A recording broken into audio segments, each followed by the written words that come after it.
Hello दोस्तों, नमस्कार। स्वागत है आप सभी का प्रकाश माला एकेडमी के इस ऑनलाइन प्लेटफॉर्म में। तो चलिए, आज का हम लोग का टॉपिक है अलंकार। शुरुआत करते हैं अलंकार से। तो चलिए शुरुआत करते हैं अलंकार, और इसको बहुत ही अच्छे तरीके से हम लोग पढ़ेंगे, ठीक है। तो यहाँ शुरुआत करते हैं हम लोग अलंकार। अलंकार किसे कहते हैं? देखिए, सबसे पहले अलंकार का संधि विच्छेद होता है अलम धन कार। क्या होता है?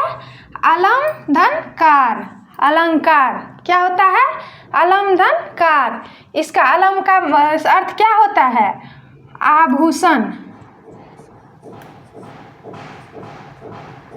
आभूषण होता है। और कार का होता है करने वाला।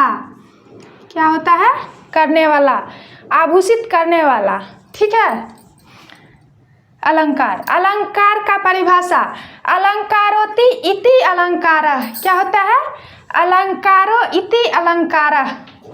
अर्थात जो अलंकृत या आभूषित करे उसे अलंकार कहते हैं। क्या कहते हैं? अलंकार कहते हैं।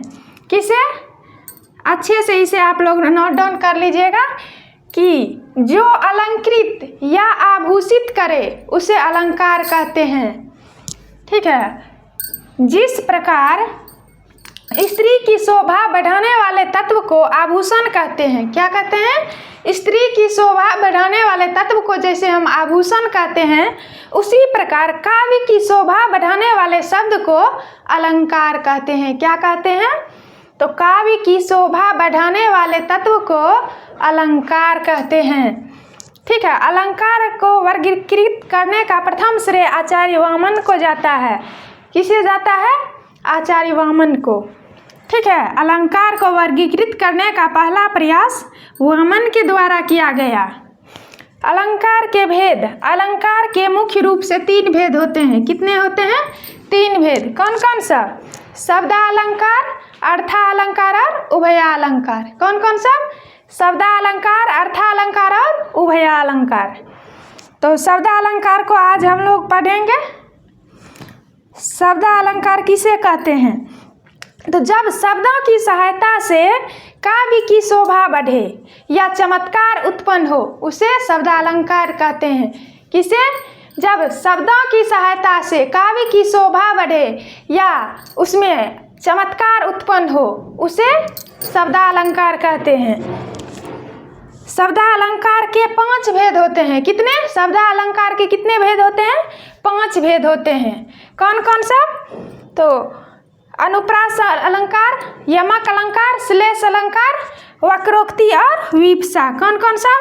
अनुप्रास, यमक, श्लेष, वक्रोक्ति और विवक्षा। तो अनुप्रास अलंकार को हम लोग सबसे पहले जो है पढ़ेंगे, ठीक है। आप लोग हेडिंग डाल लीजिएगा अनुप्रास अलंकार और लिखिएगा कि जब किसी काव्य खंड में एक ही वर्ण की आवृत्ति बार बार हो। क्या? जब किसी काव्य खंड में एक ही वर्ण की आवृत्ति बार बार हो। क्या हो?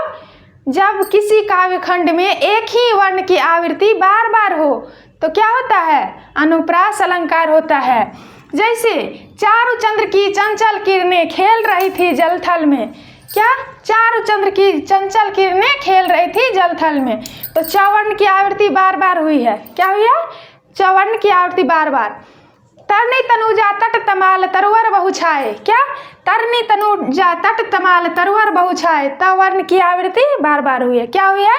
तवर्ण की आवृत्ति बार बार हुई है, ठीक है। अनुप्रास अलंकार के 5 भेद होते हैं। क्या होते हैं? अनुप्रास अलंकार के 5 भेद होते हैं। कौन कौन सा? छेका अनुप्रास, वृत्त्यानुप्रास, लाटानुप्रास, श्रुत्यानुप्रास और अंत्यानुप्रास। कौन कौन सा? सबसे पहले होता है छेका अनुप्रास, फिर होता है वृत्त्यानुप्रास, फिर लाटानुप्रास और श्रुत्यानुप्रास, और लास्ट में होता है अंत्यानुप्रास। कौन सा होता है? छेकानुप्रास, वृत्त्यानुप्रास, लाटानुप्रास, श्रुत्यानुप्रास और अंत्यानुप्रास, ठीक है। तो आज हम लोग सबसे पहले छेकानुप्रास को पढ़ेंगे। छेकानुप्रास, जब कोई वर्ण केवल दो बार आए, जब कोई वर्ण केवल 2 बार आए उसे क्या कहते हैं? 6 का अनुप्रास कहते हैं। क्या कहते हैं? 6 का अनुप्रास। जैसे इस करुणा कलित हृदय में क्या आया है? देखिए क और क की आवृत्ति कितना बार हुई है? 2 बार। कितना बार? 2 बार। इस करुणा कलित हृदय में क वर्ण की आवृत्ति 2 बार हुई है। ठीक है, क्या हो गया? 6 का अनुप्रास। फिर दूसरे नंबर पर वृत्त्यानुप्रास। क्या है? वृत्त्यानुप्रास। जहाँ एक या अनेक व्यंजनों की एक से अधिक बार आवृत्ति हो। क्या हो? जहाँ एक या अनेक व्यंजनों की एक से अधिक बार आवृत्ति हो, एक या अनेक व्यंजनों की एक से अधिक बार आवृत्ति हो, उसे वृत्त्यानुप्रास कहते हैं। जैसे कंकन किंकिन नुपुर धुनी सुनी, कहत लखन सन राम हृदय गुनी। तो यहाँ क वर्ग देखिए, क न, ठीक है, न यहाँ नहीं होगा। क और क की आवृत्ति हुई है 2 बार। फिर यहाँ देखिए न की आवृत्ति है 2 बार, यहाँ है ना। तो एक से अधिक वर्ण की आवृत्ति हुई है, बार बार हुई है, तो इसे हम वृत्त्यानुप्रास कहते हैं। तो आज के लिए बस इतना ही।